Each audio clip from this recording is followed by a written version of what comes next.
특별히 3분기라고 얘기하신 거는 그때 3분기나 하반기에 이렇게 파원들이 관련된 어떤 좋은 소식이 있을 걸로 예상하시는 거세요? 예상 플러스 제가 이제 뭐 취합한 정보 뭐 이런 것들로 이라고 말씀을 드릴 수 있을 것 같습니다. 그러면은 10만 전자도 가능할까요? 가능할 수 있죠. 네, 가능할 수 있다고 보고 있습니다. 한국경제 구독자 여러분 안녕하세요. 허랑 기자입니다.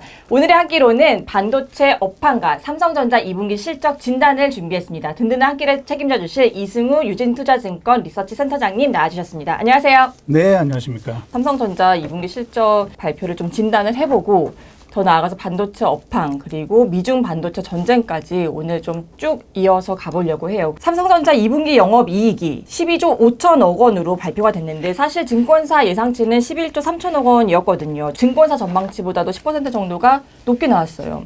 이유가 뭔가요? 저는 이제 디스플레이 쪽에서 제 예상보다는 좀 잘 나왔다고 보거든요. 반도체가 아니라요. 언론사들은 다 지금 반도체에서 1조 이상 더 영업이익 증가한 걸로 쓰고 있는데 반도체도 뭐 저희 예상보다 조금 높았을 거는 같은데 애플이랑 삼성의 그 계약에 따라서 그 일회성 보상금을 받는 게 있거든요. 일회성 배상금. 그게 이제 작년 2분기 때 1조 2천억 원이 그 잡혔었어요. 근데 이제 올해는 그거보다는 숫자가 줄어들 걸로 저희는 보고 있거든요. 그래서 저 같은 경우는 그쪽으로 한 6천억 원 정도, 작년 대비한 절반, 5천억 원에서 6천억 원 사이 그 정도를 잡아놨는데 그거보다 좀 많지 않았을까. 그래서 이제 그게 플러스가 되면은 매출액도 그만큼 늘고요. 그리고 그거는 원가가 없는 거기 때문에 전부 다 이익으로 잡히게 된다고 보는 게 있고요. 또 반도체도 생각보다 나쁘진 않았을 것이다. 1분기가 3.4조 원이었고 제가 리포트 쓴 거는 한 2배 정도 증가해서 한 6.8조 원 정도 나왔을 거라고 봤는데 그거보다는 한 2천억 원 정도 이상은 더 나와서 7조 원대까지 증가하지 않았을까 그렇게 보고 있습니다. 그러면 3, 4분기에도 디스플레이 실적 전망이 좋을까요? 3, 4분기는 일단 그 일회성이 빠지기 때문에 겉으로 보이는 숫자는 좀 안 좋아질 것 같고요. 다만 이제 그거를 제외하고 봤을 때는 2분기보다는 애플 쪽의 숫자가 좋아질 테니까 좀 개선될 것으로 보고 있습니다.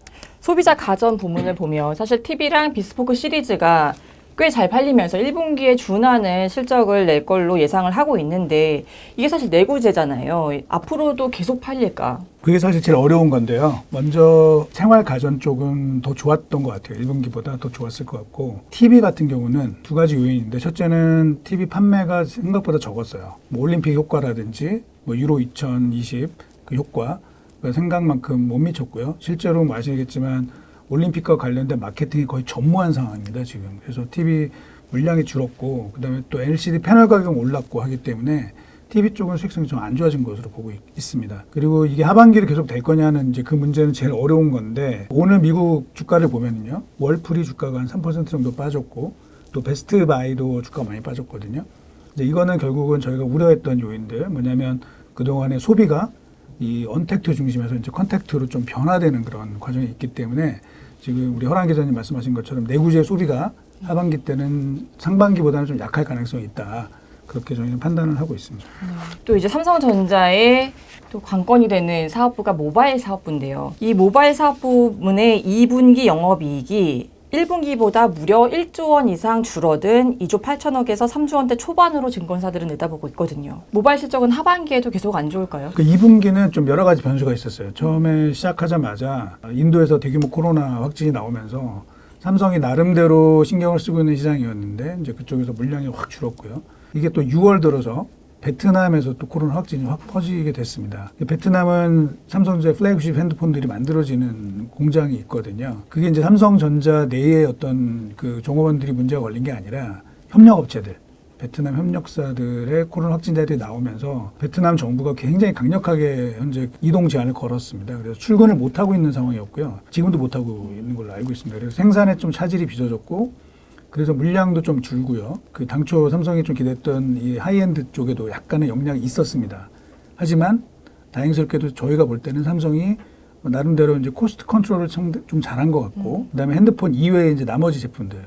예를 들면은 이어폰이나 이런 쪽이 굉장히 수익성이 좋은데. 그렇죠. 이어폰 따로 팔기를 시작했죠. 예. 그게 상당히 좋은데 이제 그게 어느 정도 메이크업을 해줘서 저희가 당초 생각했던 것보다는 그래도 선방하지 않았을까 이렇게 좀 보고 있어요. 사실 하반기를 내다봤을 때 지금 또 델타 변이 바이러스가 확산되면서 핸드폰 판매 창구는 더 또 어려워지지 않나 이 생각도 드는데요. 물량은 좀 영향이 갈 수 있지만 그렇게 오프라인 매장을 가동을 하지 않게 되면은 또 비용 감소 효과가 굉장히 큽니다.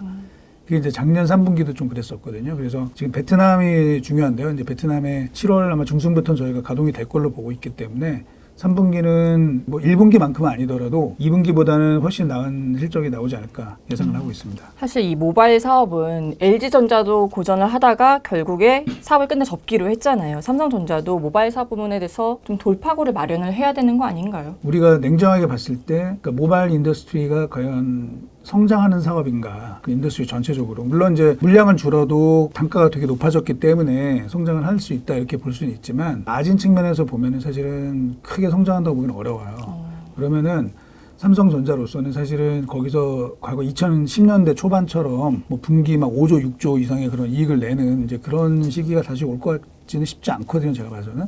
그래서 그거보다는 적정한 수준의 그냥 마진을 내면서 그 뭐 애플과 삼성의 이런 경쟁 구도로 끌고 갈 수 있으면 그걸로 충분하지 않을까 저는 생각을 하고 있습니다. 그럴 수 있다고 보세요? 중국이 이렇게 또 열심히 치고 나오는데. 근데 이제 이게 저희가 가능성이 있다라고 보는 게 스마트폰에 우리 OS 체계를 보면은 안드로이드가 있고요. 애플 OS가 있고. 근데 이런 와중에 미국과 중국의 갈등 때문에 중국은 자체 홍몽 OS라는 걸 지금 만들어서 나가고 있잖아요. 그러면 구글 입장에서 보면은 안드로이드의 우군이 절대적으로 필요한 상황입니다. 그래서 저희는 삼성과 구글의 약간 밀월 관계가 상당 부분 여러 분야에서 이루어질 가능성이 있다. 반도체도 밀월, 핸드폰도 맞습니다. 밀월 네. 이렇게. 여기까지 저희가 삼성전자 2분기 실적을 사업 부문별로 좀 살펴봤고요.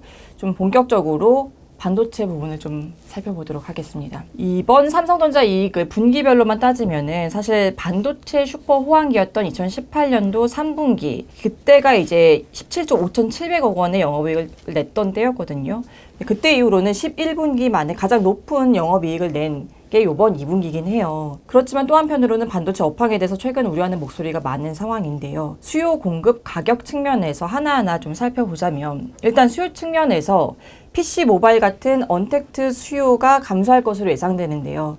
내년까지 봤을 때 반도체 수요는 어떻게 전망하세요? 제일 어려운 거죠. 사실 수요 예측이라는 게 알 수가 없어요. 사실은 저희가. 지금 보면은 올 초를 말씀을 드리겠습니다. 올 초에 시장 조사 기관들이 반도체 수요 전망을 하면서 특히 이제 PC 쪽 수요 증가율 얼마를 예상을 했었냐면은 한 자릿수 초반에서 중반 정도, 그러니까 3에서 한 5% 정도 성장할 것으로 예상을 했었는데 저희가 볼 때는 한 20% 정도 될 것 같아요. 그러니까 이제 수요 예측이 그만큼 어렵다는 거를 제가 이제 말씀드리는 것이고요. 올해가 PC가 한 20% 정도 성장하는 것은 대단한 거죠. 작년에도 한 13% 성장을 했고요. 과거에 아시겠지만 이제 PC는 성장을 못한다. 이제는 이제 끝났다 뭐 이런 얘기를 했었는데 결국은 코로나가 만든 그 충격파가 상당한 그런 예측하지 못한 그런 디맨드를 만들어냈거든요. 자, 이런 와중에 이제 내년도는 어떻게 될 거냐 하는 건데 지금 시장 조사기관들 내년도 전망은 마이너스로 보고 있어요. 마이너스 역성장한다. 네. 그러니까 아까 말씀드린 것처럼 2년 연속으로 두 자릿수 성장을 하고 나면 그러면 이제 사람들이 기본적으로 PC를 바꿀 의도가 있는 사람들은 상당 부분 바꿨을 것이고 그 다음에 이제 소비의 행태는 이런 IT 내구재에서 컨택트, 즉 레저, 뭐 스포츠 이런 쪽으로 이동을 하게 될 것이다. 그래서 내년도는 좀 역성장하는 거 아니냐라는 이제 전망들이 나오고 있거든요. 그렇게 되면은 사실은 내년도 수요 증가율이 올해보다 높기가 굉장히 저는 어렵다라고 보고 있습니다. 이제 일각에서는 이런 얘기를 하시는 분들이 있습니다.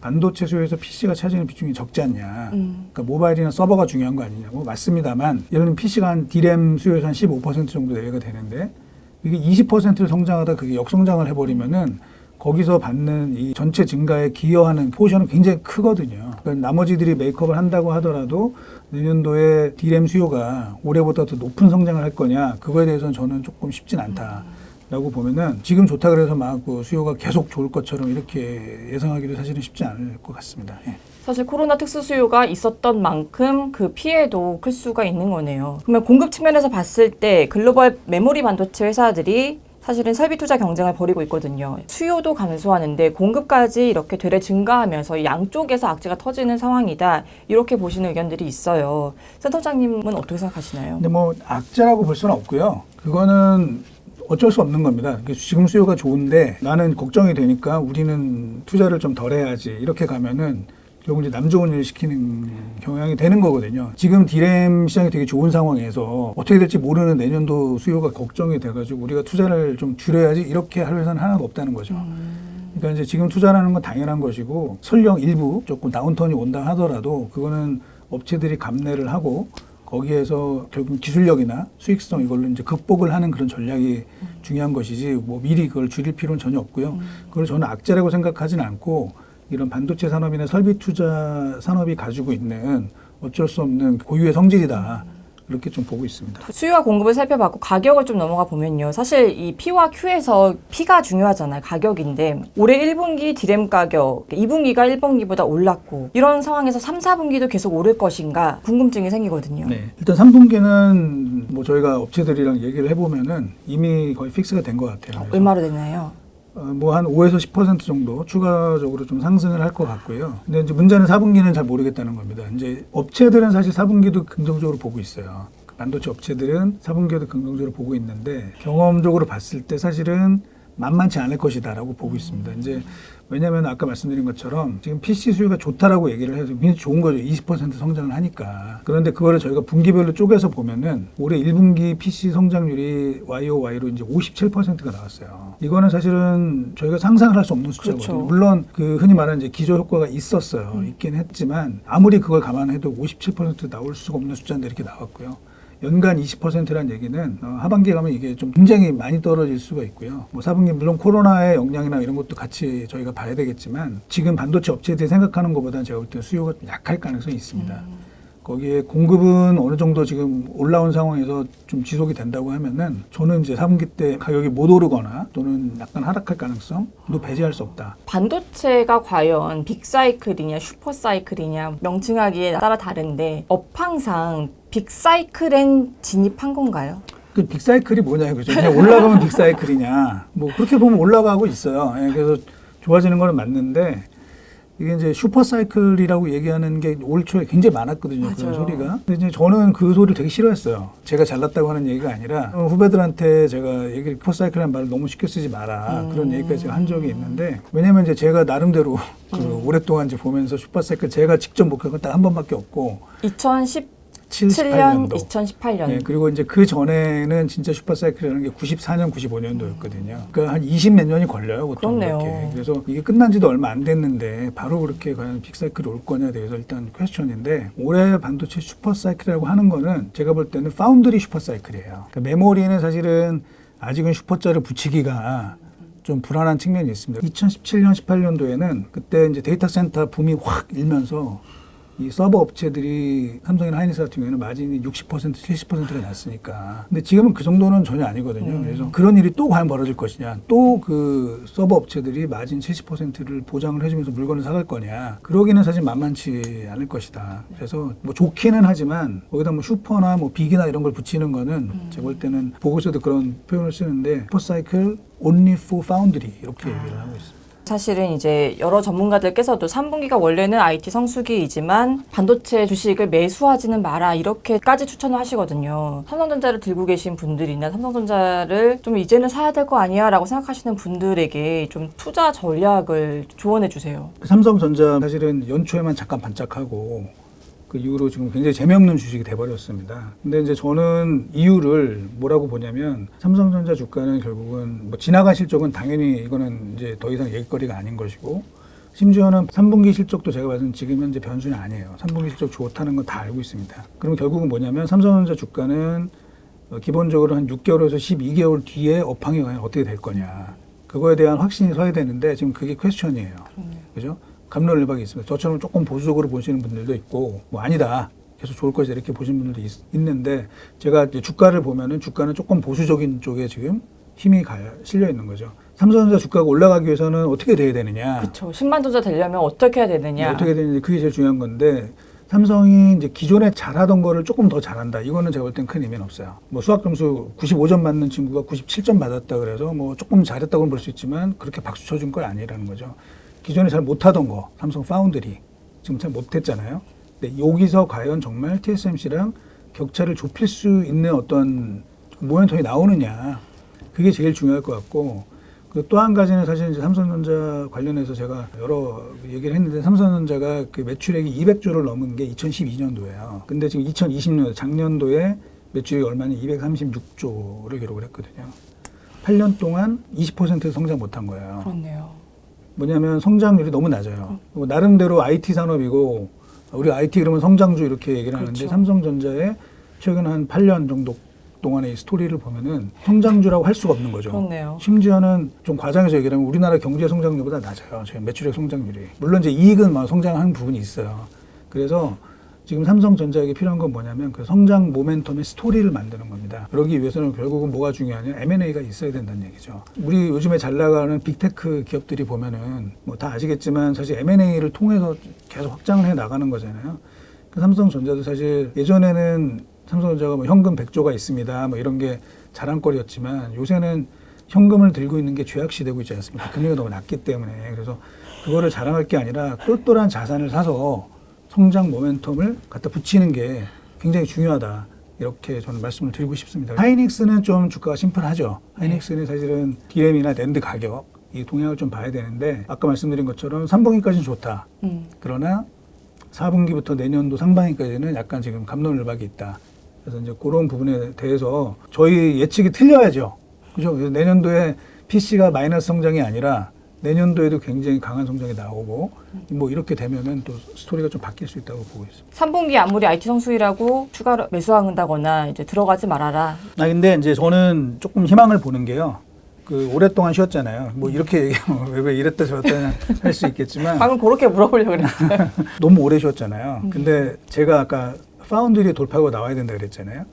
근데 저는 그거를 좀 기대를 하고 있어요. 그 자체가 이게 아주 큰 부분은 아니라 할지라도 올해 1분기는 파운드리가 적자가 났고요. 뭐 아시겠지만 2분기도 사실은 그 기대만큼의 성적은 안 나왔어요. 저희가 알고 있기로는. 근데 3분기부터는 돌파가 되는 게 첫째는 이제 올해 상반기 부진했던 5나노와 8나노 삼성전자 수율이 상당폭 개선이 될 것으로 보고 있고 두 번째는 최근에 이제 파운드리 쇼티지 때문에 뭐 저희 TSMC는 가격을 얼마를 올리네 뭐 이런 얘기가 나오는데 삼성은 사실은 뭐 퀄컴이나 엔비디아 이 업체랑 바인딩된 계약 컨트랙이 맺어진 게 굉장히 세게 있었거든요. 근데 그게 이제 상반기로 대략 종료가 돼요.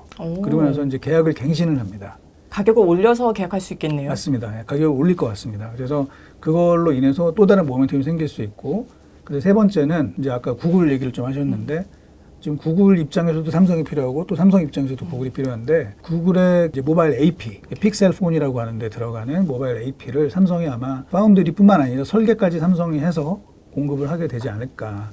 그렇게 되면 이제 그걸로 인해서 아까 말씀드린 삼성과 구글의 다방면에 걸친 그런 미러 관계가 형성이 되면서 굉장히 중요한 고객을 탄력적으로 이제 얻게 되면은 이제 올해 하반기부터 좋아져서 내년도에 삼성 파운드리에 조금 저희가 희망을 다시 한번 갖게 되지 않을까 생각을 하고 있습니다. 말씀하신 대로 삼성의 파운드리 쪽에서의 이런 다방면의 글로벌화된 뉴스들이 나오면 그러면은 10만 전자도 가능할까요? 가능할 수 있죠. 네, 가능할 수 있다고 보고 있습니다. 우리가 삼성이랑 TSMC의 밸류에이션을 비교해 보면 TSMC가 삼성은 한 2배 정도 되거든요. 근데 삼성이 그러면 파운드리 쪽에서 어떤 돌파구를 마련한다 그러면 당연히 뭐 어닝 개선 플러스 그 밸류에이션이 올라가는 거 같이 하게 되면은 이제 주가가 한번 모멘텀을 받지 않을까 생각을 하고 특별히 3분기라고 얘기하신 거는 그때 3분기나 하반기에 이렇게 파운드리 관련된 어떤 좋은 소식이 있을 걸로 예상하시는 거세요? 예상 플러스 제가 이제 뭐 취합한 정보 뭐 이런 것들로이라고 말씀을 드릴 수 있을 것 같습니다. 감사합니다. 지금까지 저희가 삼성전자 2분기 실적과 반도체 업황을 좀 살펴봤고 그래서 이제 삼성전자가 10만 전자로 가기 위한 조건까지도 살펴봤습니다. 지금부터는 미중 반도체 전쟁이 미칠 영향을 좀 살펴보도록 할게요.